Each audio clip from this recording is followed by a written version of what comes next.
Hello, welcome back to the show. In today's episode, I want to talk to you about all things dinero, mindset, and unapologetically claiming your abundance. Okay, so today's episode, I want you to see it as a wake up call. It is going to be a strategy session because I really want you to stop being underpaid. Okay, and yes, I'm looking at you if you're watching us on YouTube. If you are listening as you drive from work or to work, I want you to know the quarter two is the best time for you to start preparing for your salary negotiation. Okay. So, why quarter two? Thank you so much for asking. This is a prime time for you to strategically start prepping for having the conversation with your employer because right now companies are starting to evaluate budgets for 2026, 2027, and so on. So right now, as you're working hard, your boss is behind the doors thinking about, okay, what are the expenses that we have coming up for next year, and you want to be part of that conversation. Maybe not so much in terms of, wow, like I don't have the capability of actually going into the meeting, Rusi, but in terms of I want my boss to know what I bring to the table because I want to have that conversation with them. Okay, so what I want you to know is that right now I see a lot of people thinking about their salary negotiation, which is great. I also see a lot of people that are like, no, thank you. I'm a little bit scared, so I don't want to rogue the boat. I don't want to do anything that might get me in trouble, especially right now when there's so much happening in the world.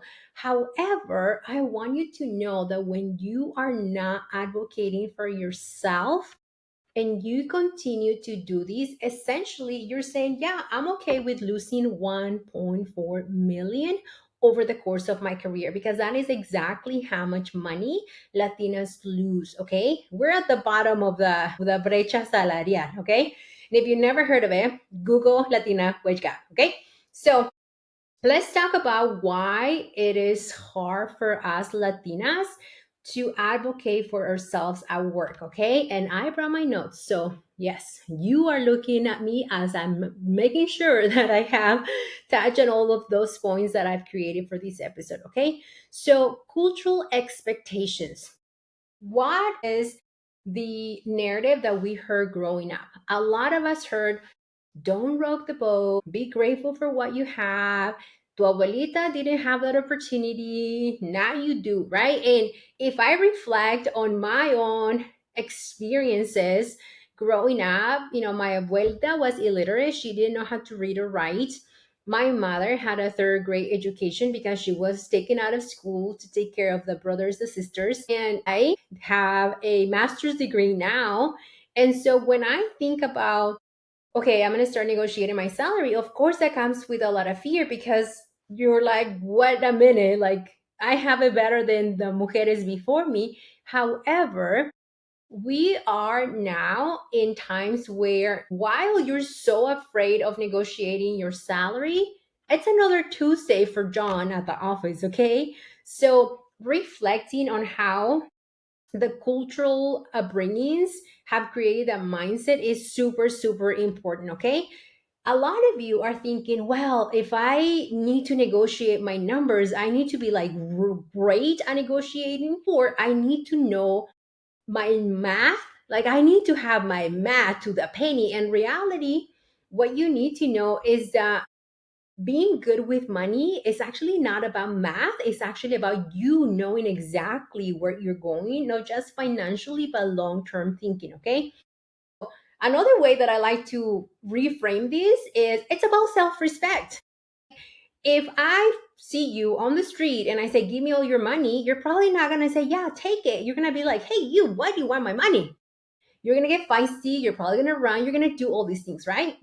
I'm not gonna find you on the streets and just ask you for your money, by the way, but I'm being dramatic. And so that's exactly what it is. When you know your financial trajectory is, you are respecting your goals that you have, okay? And so forget about your abuelitas consejos that, hey, mija, just be grateful. I want you to be strategic, okay? And if you need someone to give you permission to be strategic, I, Lucy King, I'm giving you permission to be strategic, okay? So our mujeres before us, as I mentioned before, already sacrificed so much. We don't need to continue to do that. And you, my dear, are the cycle breaker. Y yes, centavo cuenta cuando estás construyendo tu legado, okay? So let's see. What do you need to know in order for you to confidently negotiate your salary and stop being underpaid? Well, first and foremost, you need to make sure that you have a clear job description of the task and responsibilities that you are implementing right now. A lot of you are doing a whole lot more. And how do I know this? Because that was me too, right? So, how you start this process is not just about thinking, hey, I'm going to find my job description and I'm going to send an email. It's actually being more intentional. Like, where do I see myself in the next 5 years? Where do I see myself in the next 10 years? Because believe it or not, the burnout that you're feeling right now, eventually something's going to give, right? And I hope it's not your health. And so, what I am inviting you to do today is, can we think about doing a little bit of research? And yes, there's a little bit of legwork that you have to do. So stop consuming right now, meaning stop scrolling on Instagram. Yes, because I see you. And what I want you to do is, I want you to start thinking about, how can I do market research?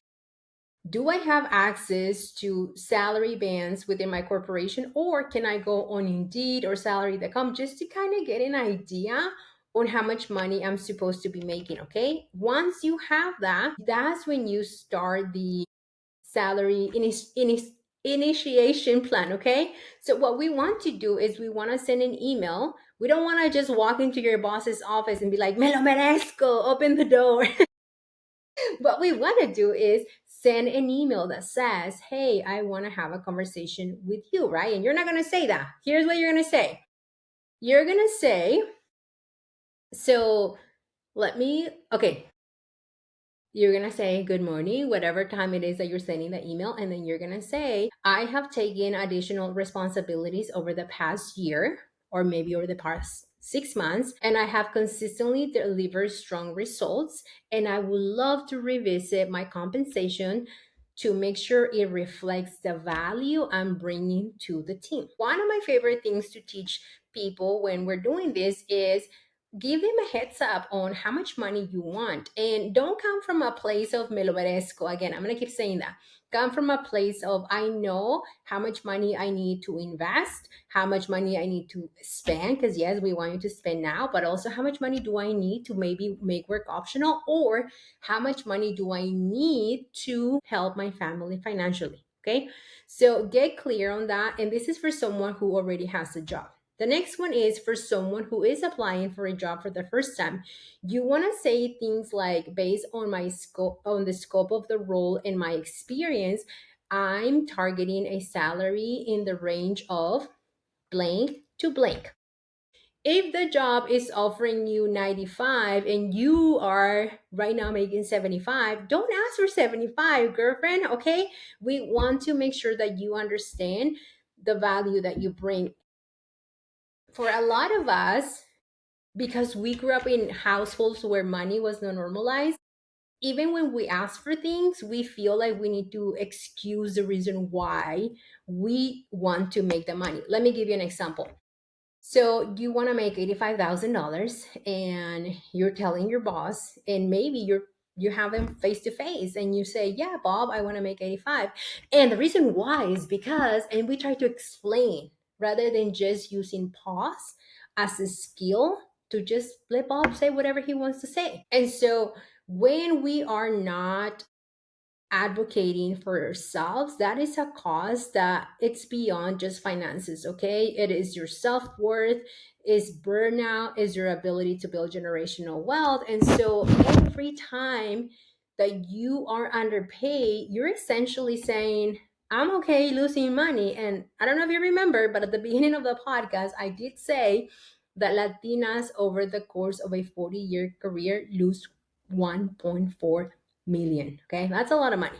And so we want to make sure that we have now. Why am I having this conversation with you? You might be wondering. Well, I'm having this conversation with you because this is just one of the strategies that I am teaching inside the Say Hola Wealth Academy, which is my 12-month group coaching program for Latinas. And the academy is not just about finances and investing and generational wealth building. Okay, so we are a 360 approach to money and life and wealth. And so we give you access to the culturally relevant curriculum. I also give you access to guest experts that are paid because we don't believe in free labor. And so I want you to think about, hey, maybe right now I see an opportunity for me to join the Say Hola Wealth Academy, and doors are going to be opening. Let me look at my calendar because I'm recording right next to it.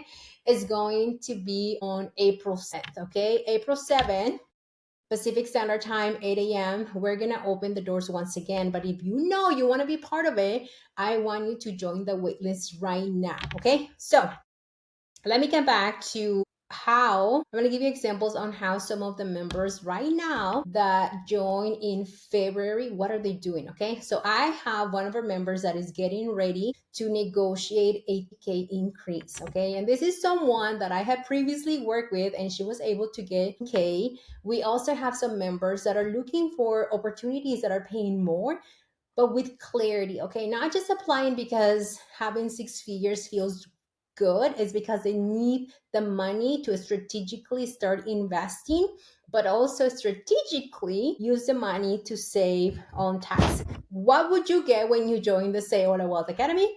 You get community, you get the culturally relevant curriculum, and you also get a lot of new amigas, okay? So don't forget to join the waitlist. And if you are ready to apply, I also want you to apply now, okay? So doors are opening once again on April 7th. And I will see you inside the academy. Thank you for watching. Let me ask you something. Are you still underpaid? I hope the answer is no, Lucy, I am not, because I want to give you the tools, the mindset, and the systems for you to advocate for yourself at work.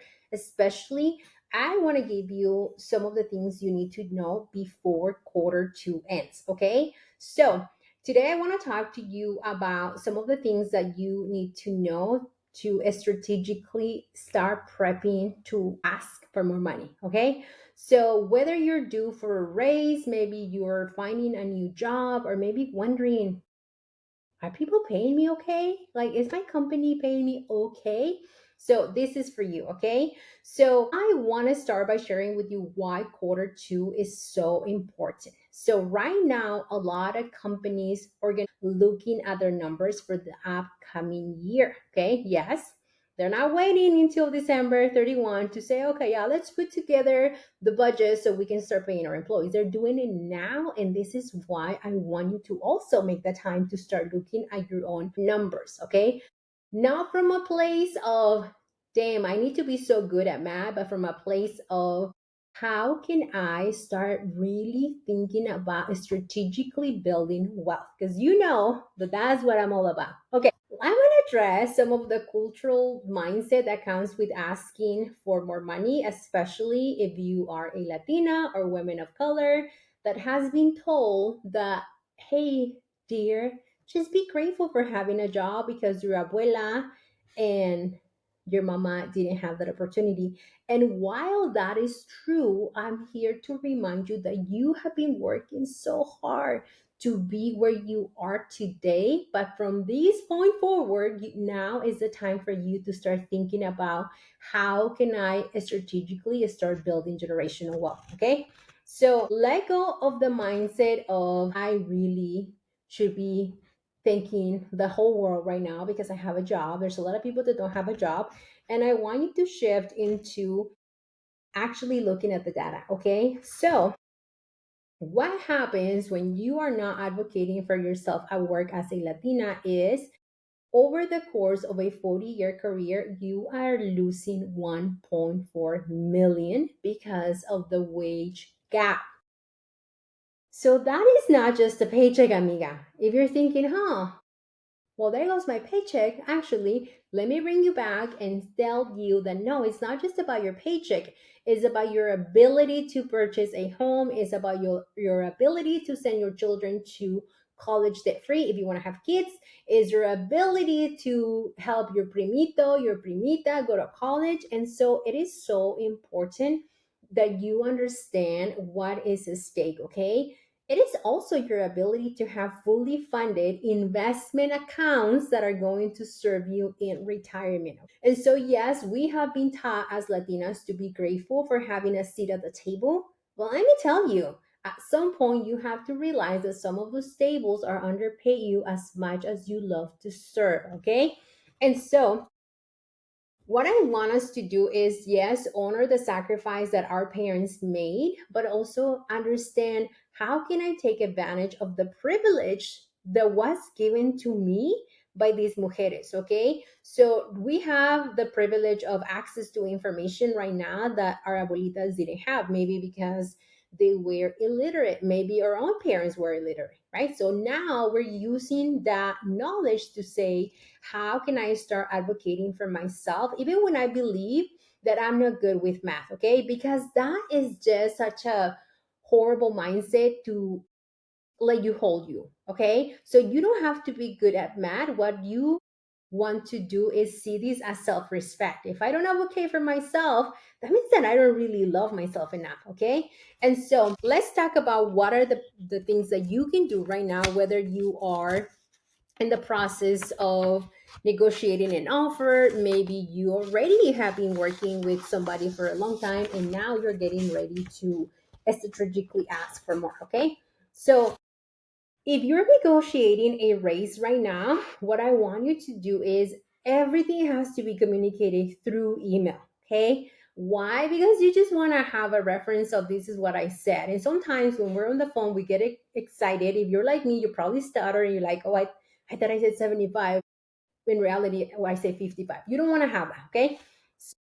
Craft an email that reflects what you're bringing to the table. So you can say things, for example, let's pretend that you are about to negotiate and you can say things like, I have taken on additional responsibilities over the past year and I have consistently delivered results. So I would love to revisit my compensation to make sure it reflects the value I'm bringing to the table.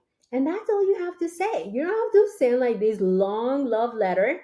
You just have to be clear and to the point, okay? If you are applying for a job right now, what I want you to say is, based on the scope of the role in my experience, I am targeting a salary in the range of blank to blank. If you are making 65 right now and the new job is saying, oh, we're going to pay you 5,000 more, please ask for at least 10 to $15 more. It is so important that you have the range so that there's room for actual negotiation. My favorite thing to do is start planning for the money. What are you going to do once you get the raise? Because yes, we all want the new car, we all want the clothes and things like that, but how can you strategically use your money to start investing, because that's what builds generational wealth, okay? And so I want to come back to remind you of the cost of staying underpaid. It's not just about you not making more money. It is the cost of how it makes you feel when you don't have enough money for savings, investing, and yes, to go and play money, spend, go to Vegas, go to New York, whatever you need to. And so sometimes that translates into the energy of I'm not good enough. And so think about how advocating for yourself is also a way to break generational cycles. And so I'm having this conversation with you right now because doors to the Say Hola Wealth Academy are currently open for enrollment. And we want to help you not just prepare for your salary negotiation, but we also want to help you advocate for yourself. Okay. So if you're an entrepreneur and you're like, I can't negotiate my salary with anyone, I will teach you how to create a plan that is going to allow you to pay yourself consistently and also how to say pricing for your offer so you have clients waiting for you. And so the academy is open this week. In the past, I've had the academy open for a couple of weeks, but now I'm like, no, no, no. The chicas that are ready to take action, they will take action right away. And I hope that that's you. So, what you get when you are part of the academy, you get 12 months of weekly coaching calls. You also get on demand curriculum and you get access to community. Now, the academy is not just about, okay, me va a enseñar a negociar, because yes, I will. What I will do is I will also be teaching you investing, generational wealth building, and I'm going to give you access to the tools, the mindset, and the processes that have helped me be on track to become the first millionaire in my family. Okay. I hope you say yes to this opportunity. I want to see you in this community, and I want to celebrate a couple of the members that we currently have. Okay, so these members started in February of 2020. They are already getting ready to negotiate their salary. They are looking for new opportunities, and most importantly, they actually started investing even more. Okay, some of them open investment accounts for the first time, but we are seeing results. So I want you to be one of those members that consistently get results. And thank you so much for listening. And I will see you inside the academy.